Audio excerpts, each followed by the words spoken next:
Hello students, welcome to Math and Science Study with SM. Hope you all are fit and fine and practicing math every single day. Remember that math mean practice, so keep practicing. আমরা শুরু করেছিলাম তৈরাসিক পদ্ধতি অর্থাৎ অধ্যায় নম্বর 10 এবং অধ্যায় নম্বর 10 থেকে কোষে দেখি 10.2 এর প্রথম ক্লাস অলরেডি আমরা কমপ্লিট করেছি এবং সেখানে 1 থেকে 10 নম্বর প্রবলেম পর্যন্ত সলভ করেছি। সুতরাং আজকের ক্লাস শুরু হবে প্রবলেম নাম্বার 6 দিয়ে। তাহলে কোষে দেখি 10.2 থেকে প্রবলেম নাম্বার 6।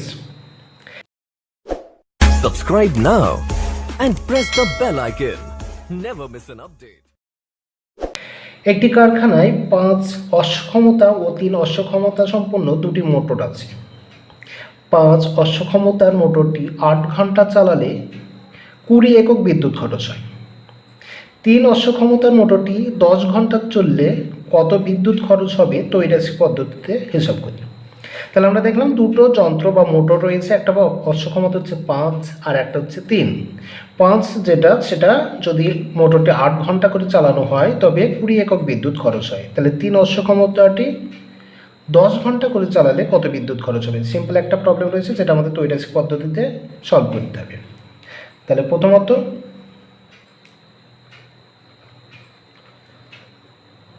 সমস্যাটি হলো আমাদের নির্ণয় করতে হবে কত একক বিদ্যুৎ খরচ হবে, তাই তো? তাহলে বিদ্যুৎ খরচটা আমরা লাস্টে ব্যবহার করতে চলেছি। তাহলে আমাদের প্রথম রয়েছে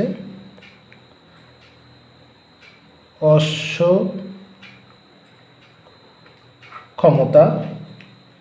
2 নম্বর সময়ের যেটা দেওয়া রয়েছে, সময় দেওয়া রয়েছে, যেটা সময়টা আমাদের ঘন্টাতে রয়েছে, আর একটা লাস্ট বিদ্যুৎ খরচ। বিদ্যুৎ খরচটা আমাদের দেয়া রয়েছে।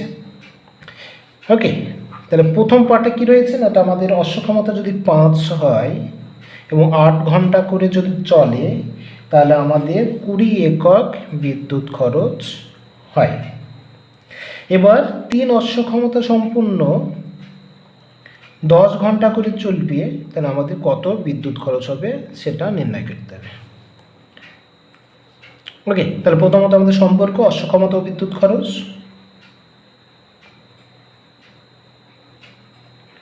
অশ্বক্ষমতা বিদ্যুৎ খরচ, অশ্বক্ষমতা যত বেশি হবে আমরা জানি বিদ্যুতের খরচের পরিমাণও তত বাড়বে, বা অশ্বক্ষমতা কমলে বিদ্যুৎ খরচ কমবে, অর্থাৎ অশ্বক্ষমতা আর বিদ্যুৎ খরচ সরল সম্পর্কে আছে, সরল সম্পর্কে আছে। অতএব ভগ্নাংশটি হবে কত? সরল সম্পর্ক মানে আমরা বলেছিলাম কি, জাস্ট নিচেরটা উপরে এবং উপরেরটা নিচে, যেটা জিজ্ঞাসা চিহ্ন রয়েছে এটা লাস্টে ব্যবহার হবে। সুতরাং অশ্বক্ষমতার সঙ্গে বিদ্যুৎ খরচ যখন করবো তখন আমরা একটা ভগ্নাংশ তৈরি করতে হবে লব এবং হর আকারে নিয়ে। সরল সম্পর্ক হলে আমরা নিচেরটা লব হয় এবং উপরেরটা হর হয়, তাহলে 3/5 একটা ভগ্নাংশ পেয়ে গেলাম। এবার সময়ের সঙ্গে বিদ্যুৎ, সময় ও বিদ্যুৎ খরচ, দেখো এটাও সরল সম্পর্ক হবে, কারণ যত সময় ধরে মোটরগুলো চলবে তত বিদ্যুৎ খরচের পরিমাণও বাড়বে, তাই না? যদি 8 ঘন্টা করে 20 হয় একক, তাহলে আমাদের যদি 10 ঘন্টা চলে তাহলে বিদ্যুৎ খরচের পরিমাণ বাড়বে। সুতরাং এটাও সরল সম্পর্কে আছে, সরল সম্পর্কে আছে। অতএব ভগ্নাংশটি হবে সরল সম্পর্ক, ঠিক আগেরটার মতোই। কি হবে? নিচেরটা লব অর্থাৎ 10 লব হবে এবং হর হবে 8। অতএব নির্ণেয় বিদ্যুৎ খরচ সমান জিজ্ঞাসার উপরে যেটা রয়েছে সেটা, অর্থাৎ 20 গণিত যে দুটো ভগ্নাংশ পেলাম তাতে। প্রথম পেলাম 3/5, 3/5 গণিত 10/8। এবার কাটাকুটি করো এবং কাটাকুটি করে উত্তরটা বার করো নিজের মতন করে। আমি আমার মতন কাটি। প্রথমত 5 দিয়ে 5 দুনে 10, 2 দিয়ে 4 দুনে 8, 4 দিয়ে 4 5 20, বাকি থাকলো 3 আর 5 মানে 15। আমাদের উত্তর হয়ে গেল 15। তাহলে আমাদের যেটা রয়েছে, আমাদের প্রবলেম কি বলেছিল, 60টা কত বিদ্যুৎ খরচ হবে, অতএব 15 একক বিদ্যুৎ খরচ হবে। আমাদের 15 একক বিদ্যুৎ খরচ হবে। এটা হচ্ছে আমাদের প্রবলেম নাম্বার 6। নেক্সট চলে যাব আমরা প্রবলেম নাম্বার 7 অর্থাৎ 7।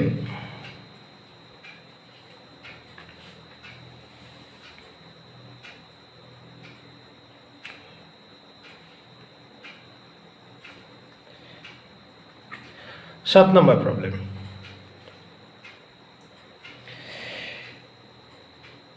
গোপালনগরের একটি তাঁত কারখানায় 14 জন তাঁতি 12 দিনে 210টি শাড়ি বুনতে পারেন। পুজোর সময় 10 দিনে 300টি শাড়ি যোগান দেওয়ার অর্ডার এলো। সময় মতো সেই শাড়ি যোগান দিতে হলে আর কতজন তাঁতি নিয়োগ করতে হবে ব্যাপকতর তৈরাশি পদ্ধতিতে হিসাব করে দেখি। তাহলে একটা কারখানাতে 14 জন লোকে 12 দিনে 210টা শাড়ি বুনতে পারে। পুজোর সময় কী করতে হবে, অল্প দিনের মধ্যে অর্থাৎ 10 দিনের মধ্যে আমাদের 300টি শাড়ি যোগান দিতে হবে। তাহলে আর কতজন লোক বা তাঁতি নিয়োগ করতে হবে সেটা নির্ণয় করতে হবে। তাহলে আমরা প্রথমত একই রকম সমস্যাটি হলো আমাদের নির্ণয় করতে হবে কি, তাঁতির সংখ্যা, কতজন তাঁতি লাগবে সেটা আমাদের নির্ণয় করতে হবে। অর্থাৎ আমরা জনসংখ্যাটা লাস্টে লিখছি। তাহলে আমাদের কত রয়েছে, দিন আর শাড়ির সংখ্যা। তাহলে আমাদের প্রথমে রয়েছে দিন সংখ্যা, 2 নম্বর শাড়ি সংখ্যা, এবং আলটিমেট যেটা আমাদের নির্ণয় করতে হবে সেটা হচ্ছে তাঁতির সংখ্যা। তাঁত নয় তাঁতি, মানে যারা তাঁতের শাড়ি তৈরি করে তাদেরকে বলা হয় তাঁতি। তাহলে তাঁতির সংখ্যা বা জনসংখ্যা বলতে পারো। তাঁতির সংখ্যা বা আমরা সিম্পলি জনসংখ্যাও বলতে পারি। তাহলে প্রথমত রয়েছে দিন সংখ্যা, 12 দিনে 210টি শাড়ি তৈরি করতে পারে এবং তাঁতির সংখ্যা হলো 14 জন। এবার আমাদের কি করতে হবে, 10 দিনের মধ্যে শাড়ি তৈরি করতে হবে 300টি। আমাদের কতজন তাঁতি লাগবে সেটা নির্ণয় করতে হবে। ক্লিয়ার, কতজন তাঁতি লাগবে। তাহলে প্রথমত দিন সংখ্যা এবং তাঁতি সংখ্যা মানে কতজন রয়েছে তাদের মধ্যে সম্পর্কটা দেখি। দিন সংখ্যা ও তাঁতি সংখ্যা, তাঁতি মানে জনসংখ্যা, কি সম্পর্ক রয়েছে অলরেডি আমরা প্রথমেই বলেছিলাম। দিন সংখ্যা এবং জনসংখ্যা সর্বদা ব্যস্ত সম্পর্কে থাকে।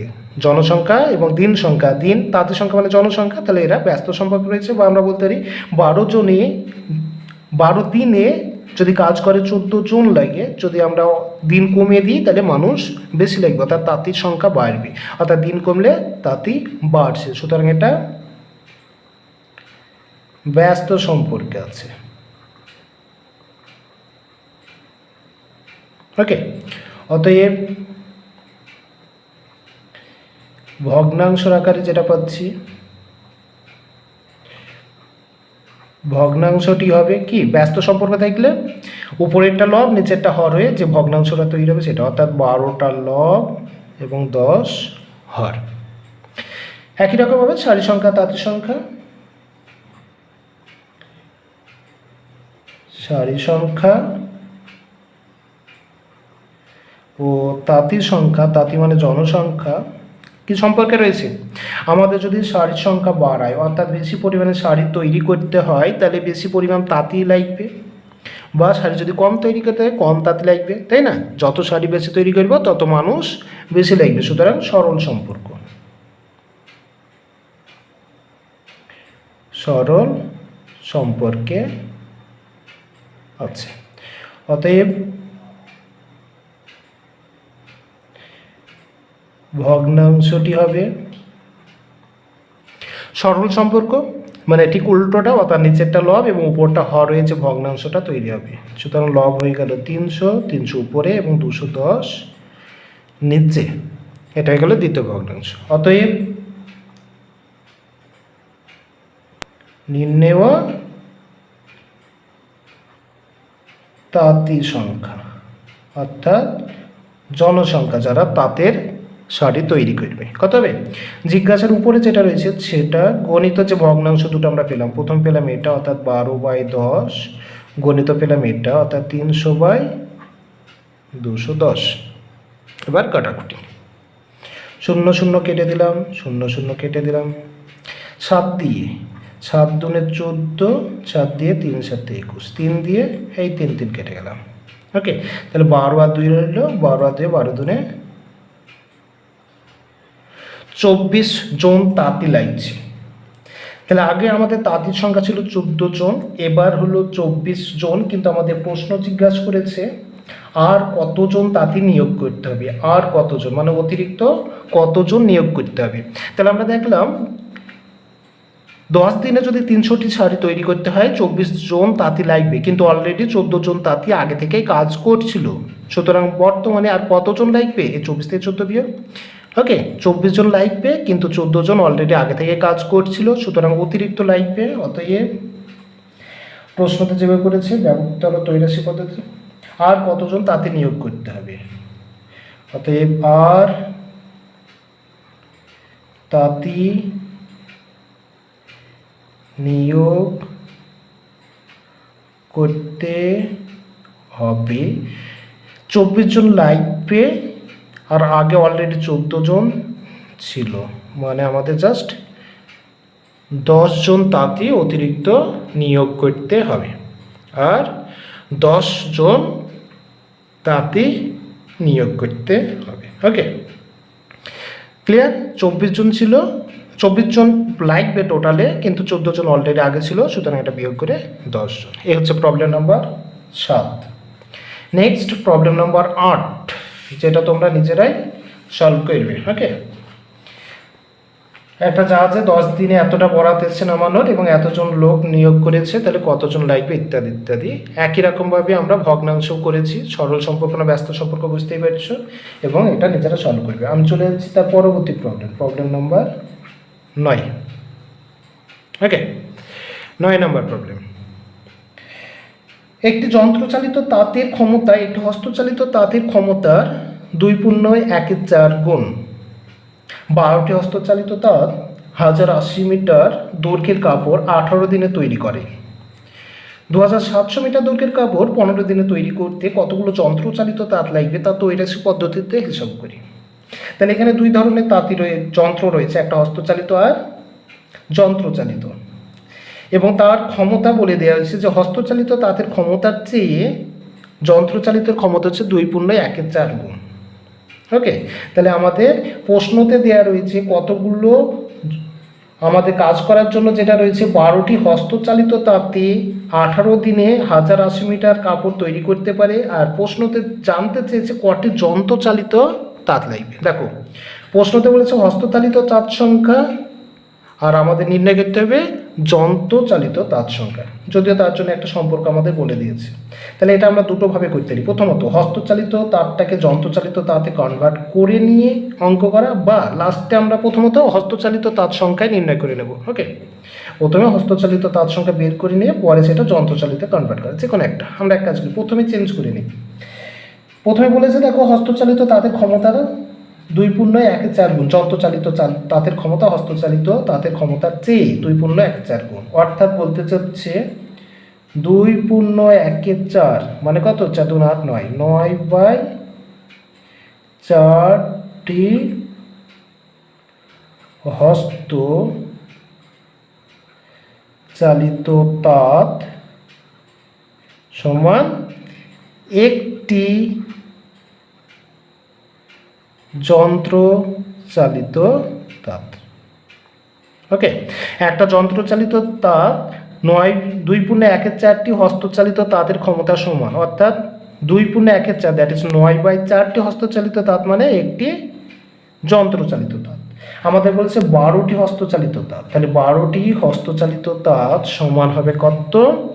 1/9/4 1/9/4 গুণিত 12 দ্যাট ইজ 4/9 গুণিত 12টি যন্ত্রচালিত তাঁত।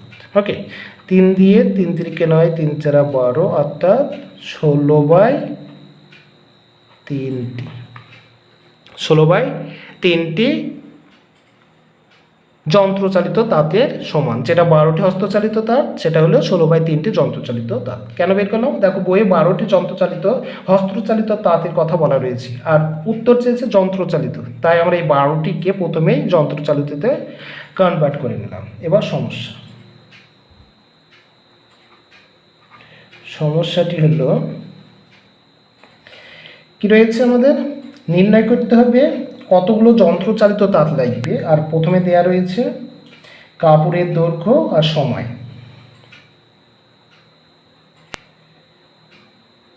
কাপড়ের দৈর্ঘ্য প্রথম, সময় দ্বিতীয়, যেটা দেয়া আছে দিনে, আর তৃতীয় সেটা হচ্ছে আমাদের যন্ত্রচালিত তাঁত। যন্ত্রচালিত নয়, আমরা যন্ত্রচালিততে কনভার্ট করে নিয়েছি। তাহলে কাপড়ের দৈর্ঘ্য ছিল 1080 মিটার, 18 দিন সময় লাগছিল, এবং সেটা তৈরি করতে 12টি হস্তচালিত তাঁত লাগছিল। 12টি হস্তচালিত তাঁত, এই 12টি হস্তচালিত তাঁত মানে 16/3টি যন্ত্রচালিত তাঁতে আমরা কনভার্ট করে নিয়েছি।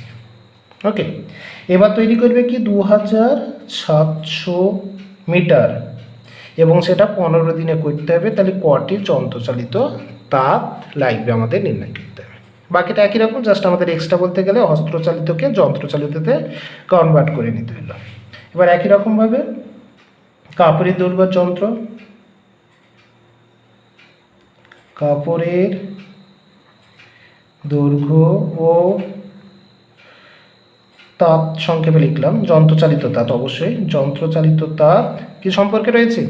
যত কাপড়ের দৈর্ঘ্য বেশি হবে তাঁত সংখ্যা তত বেশি দরকার, মানে যন্ত্র ততগুলো বেশি দরকার হবে যত কাপড়ের দৈর্ঘ্য বেশি হবে, অর্থাৎ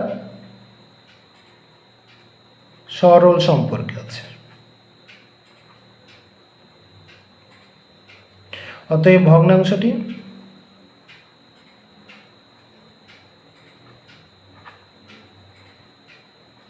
সরল সম্পর্ক মানে ঠিক উল্টোটা, অর্থাৎ নিচেরটা উপরে উপরেটা নিচে, অর্থাৎ লব হবে 2700 আর হর হবে 1080। ওকে, এবার আমাদের সময়ের সঙ্গে যন্ত্রচালিত, সময় ও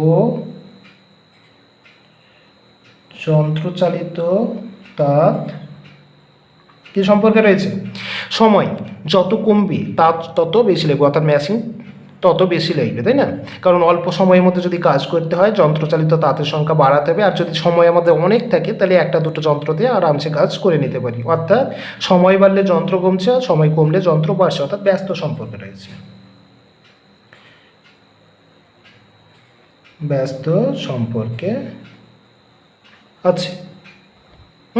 তাহলে ভগ্নাংশটা কী হবে? অতএব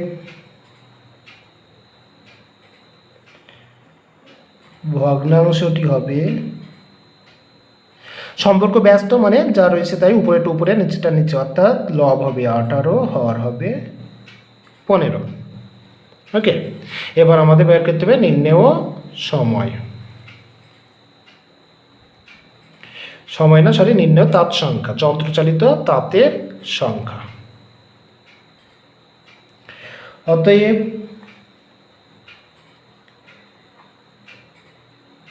নির্ণেয় যন্ত্রচালিত তাঁত সংখ্যা সমান জিজ্ঞাসার উপরেরটা অর্থাৎ 16/3 গণিত যে ভগ্নাংশ দুটো পেলাম 2700/1080 গণিত এখানে পেলাম 18/15। কাটাকুটি একটা 0 কাটলাম, এটা 8। এবার বাকিগুলো কাটতে হবে। চলো 3 দিয়ে 3 6 18, ওকে। আর 3 দিয়ে 3 5 15, 3 দিয়ে 3 9 27 মানে 90। এখানে 5 পেলাম, 3 5 3 6 18, ওকে। আর 5 16 80, 6 16, 6 দিয়ে 6 1 6 7 8 9 48, তাহলে 6 1 6 6 8 48, 6 18। আর কাটছে কোথাও 5 18 90, 18 দিয়ে 5, আর এই 5 কেটে গেল, তাহলে আলটিমেট পড়ে থাকলো জাস্ট 16। 16 যে সংখ্যাটা ছিল সেটা পড়ে থাকলো, তাহলে উত্তর হলো 16। তাহলে আমাদের লাস্ট পর্যন্ত কি উত্তর হলো? 16টি। তাহলে কি লিখতে হবে? অতএব 16টি যন্ত্র চালিত তাপ লাগবে। অলরেডি আমরা যন্ত্রতে কনভার্ট করে নিয়েছিলাম। এই হচ্ছে আমাদের প্রবলেম নাম্বার 9। তৈরাশি পদ্ধতিতে আমরা কটা যন্ত্র লিখবে সেটা নির্ণয় করে নিলাম, ওকে। তাহলে আজকের ক্লাসে আমরা 6 থেকে 9 পর্যন্ত প্রবলেম সলভ করলাম, যার মধ্যে একটা প্রবলেম নাম্বার 8 যেটা থাকছে তোমাদের হোম টাস্ক, তোমরা নিজেরা সলভ করে নেবে। আশা করি বুঝতে পেরেছো, এবং কেমন বুঝতে পারছো কিনা অবশ্যই লাইক ও কমেন্টের মাধ্যমে জানাবে। তৈরাশি পদ্ধতির পরবর্তী যে প্রবলেমগুলো রয়েছে অধ্যায় নাম্বার 10 থেকে, সে পরবর্তী প্রবলেমগুলো আমরা আগামী ক্লাসে কমপ্লিট করব, ওকে। তো আজকে এ পর্যন্তই। Thank you.